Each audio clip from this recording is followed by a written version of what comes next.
ابن عباس علم عباس جي قال النبي صلى الله عليه وسلم رسول نجي فلذلك سعى الناس سني في واني هاجران صفا مروة يدو مرات ربجة جيتي في أمني صفا مروة يدو جهنجا فلما أشرفت على المروة مروة رتقبات مو هاجران سمعت صوتا سقلتك كنجيس فقالت سهي فقالت لبوسات جسيت جتسح ميوس تريد أتيا نفسها. وانا جيبت أس لب متيتين جت آية ثم تسمعت من الجيفت فسمعت عيدا إيه فسمعت عيدا أما من الجيس فقالت نجت قد أسمعت صاحب سقلي سنيتي قد أسمعت أنا لجيسفت إن كان عندك خواص يودر مشوار كاغبات فاغسني نادر من يتي فإذا هي بالملك ملائكة نغرت عند موضع زمزم بقى بشان زمزم قد أغرت تشكت لوغ خيسا فبحث بعقبه إربساتين dire أو قال بجناحه قبل ساتين dire حتى زار الماء أما بشان برقان التجاه فجعلت تقوده هاجران تم بشان ولد دور كسنت وتقول بيدها هكذا هرقا سيدين أكنا ولد دور كسنت وجعلت نسنت تغرف من الماء بشان الراهم مارو سنت في سقائها أربت سيدات التي وهو يفور حالا بشان كم برقانين جاء بعدما تغرب لكم وانسين الراهم مارتو وفي رواية قال النبي صلى الله عليه وسلم رسول النجاة يرحم الله أم إسماعيل هاجر ربي أطلو في لو تركت زمزم زمزم دو ولد دور كوبات ديفته أو قال لم تغرب من الماء الراهم مارو بات لكانت زمزم زمزم النتاها عينا معينا لغا قبايا وتها أما إني لغا قبايا أمي متى عملي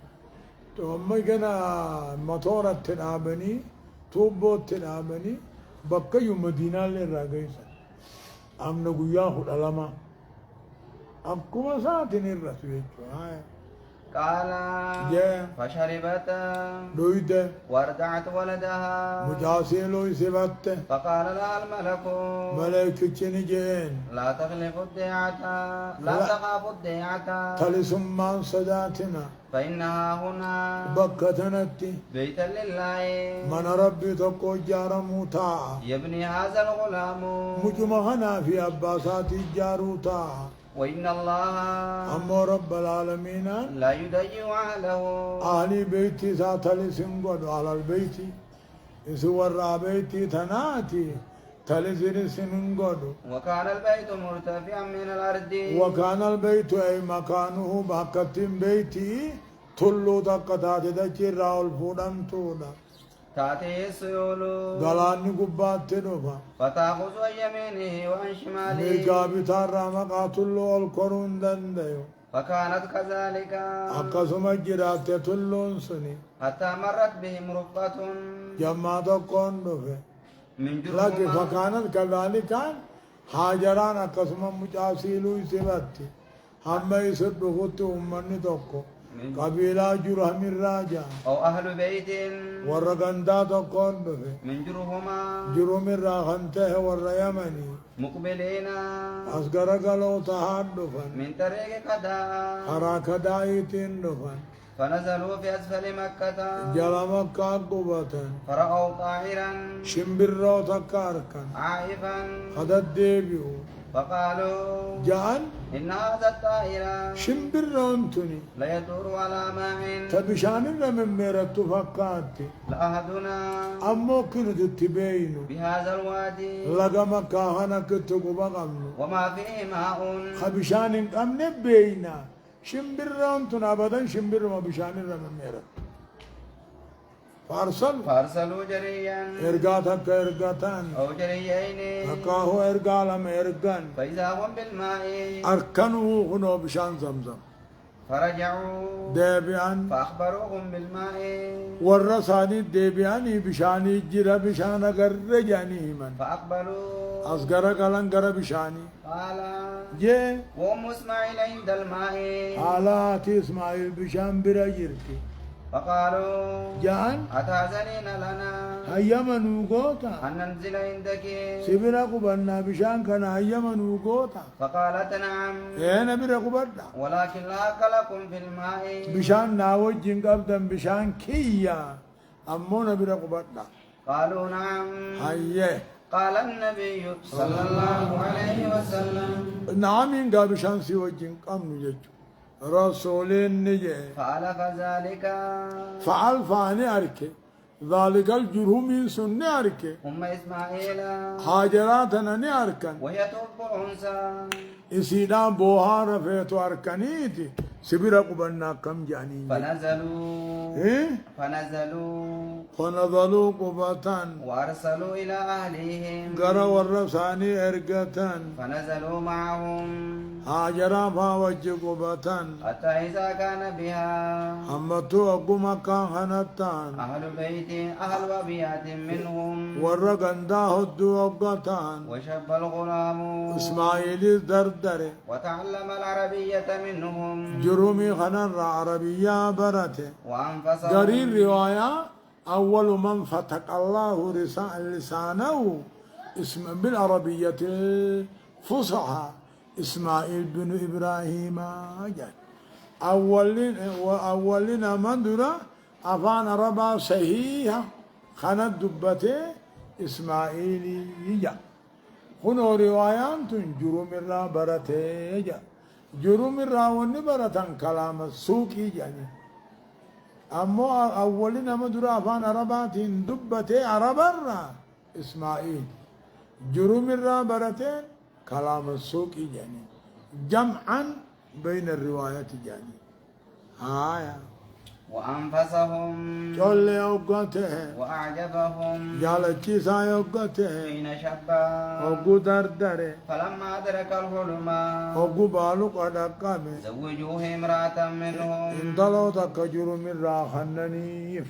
وماتت أم إسماعيل هاجران كنو مكة دوته فجاء إبراهيم إنه في هذا دوته انجر بعدما تزوج إسماعيل إيغا إسماعيل ساتو فوله دوفه يطالع تركته وان دي سے برباد اولاد في اسماعیل کنا فاجا فلم يجد اسماعیل سان اگر ریبر فسأل امرأته عنه جارتی سان دعوتے بر اسماعیل کی یہ ایسے جرا فقالت جبت خرج يبتغي لنا خرج به وانو بربادو به ثم سألها خرج يبتغي لنا الاسبنجو بشام میں آوافا وانیان نفا نو بربادو داب به ثم سألها عن عيشهم جرو ثاني را غافت كم واجر تيابو وهيئتهم أكاتا ثاني را غافت میں بفتتے سنا کامی فقالت نحن بشر هم تو الدنيا خيس جرا نحن في ضيق ركو الدنيا خيس جرا وشدة جبدو الدنيا خيس جرا فشكت إليه اتيمت موخي جبو موان جرا قال جاء فإذا جاء زوجك جارسغا إسماعيل نقانو في فأقري عليه السلام سلام تانا الرقرأي وقولي له إسماعيل كيانجي يخير عتبة بابه وريه لا خيتين جيرتا جيري يجي فلما جاء إسماعيل نقانو في كأنه آنس شيئا أقوم نما وابي خيتي ورقا أبا خاطر فقال جاء هل جاءكم من أحد نمد كلين سنيد في شروف كأبا خات سات دقه قالت نعم ايه ندو في جاءنا شيخ كذا وكذا جارتا سان سنقا هماتو تكون ندو في فسألنا عنك سرا نقافت فأخبرته نيني ميفي وسألني كيف يعيشنا أكا تجر رانو قافت فأخبرته نيني ميفي أنا في جهد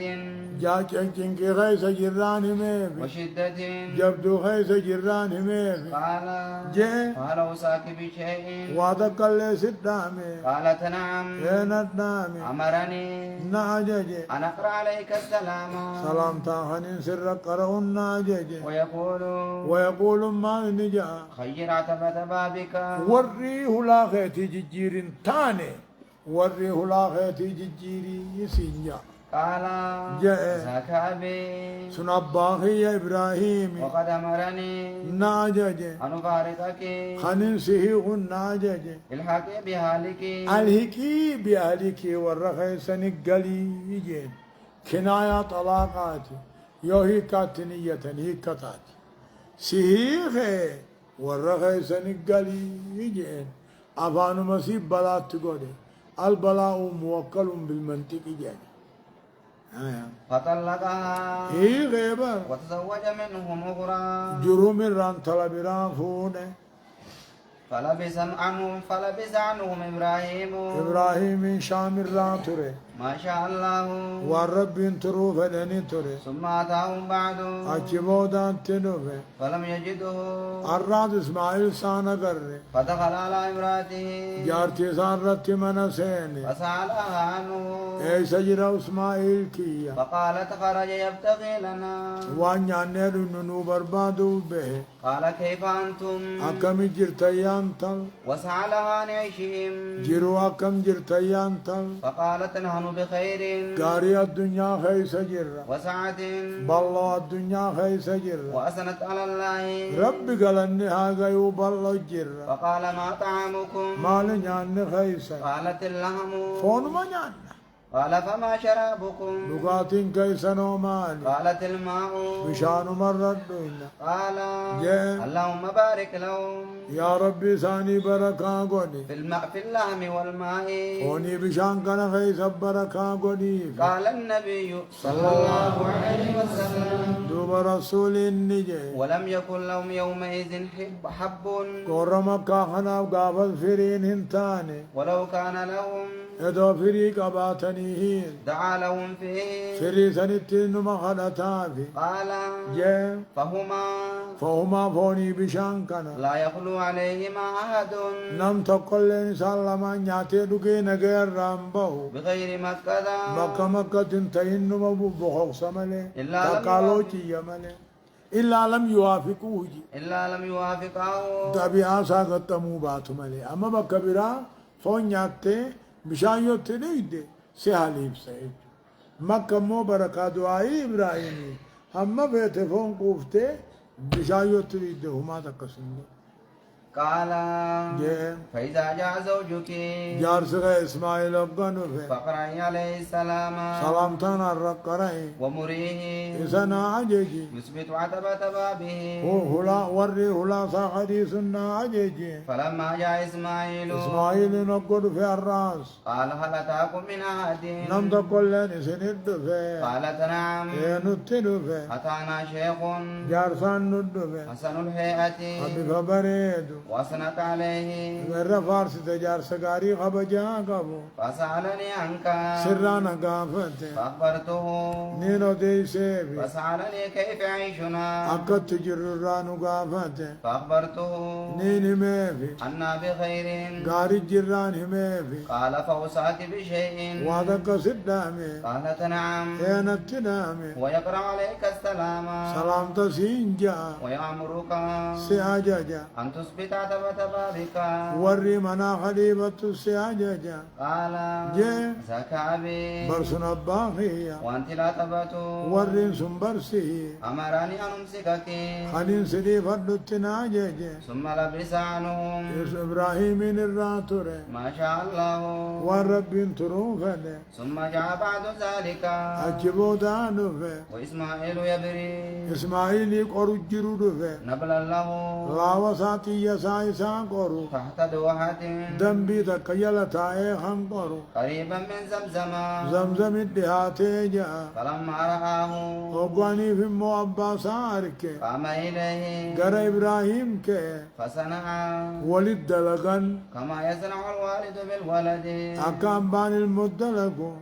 والولد بالوالد الموني سادا بدلقو معانقا والقرن جتشودا ثم قال يا إسماعيل إسماعيل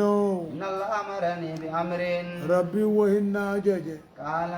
نجي فاصنع ما أمرك ربك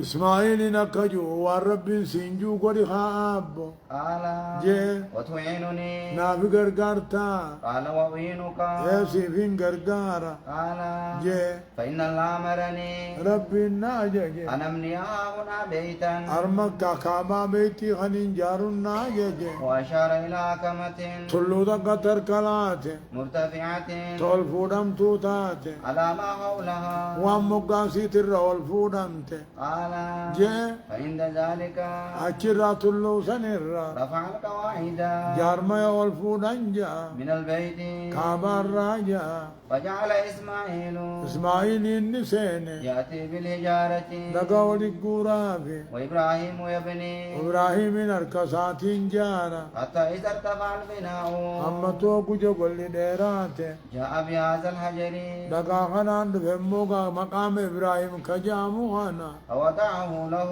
أكسي كاي بك سلما جا فقام عليه الرتي به جا وهو يبني حال بيتي جارون جا وإسماعيل يناول الحجارة إسماعيل لقا كنا في لقا قرافي جا وهما يقولان جاچام من جارا ربنا تقبل منا جار میں خنا يا رب نراقي بلي إنك أنت السميع العليم أتنيا تنياني بيتا قاتل مونيكا إنك أنت السميع جاچ خينيا نجيسا نيا خينيا بيتا عن أبي ذر رضي الله عنه قال أجمع خطيانو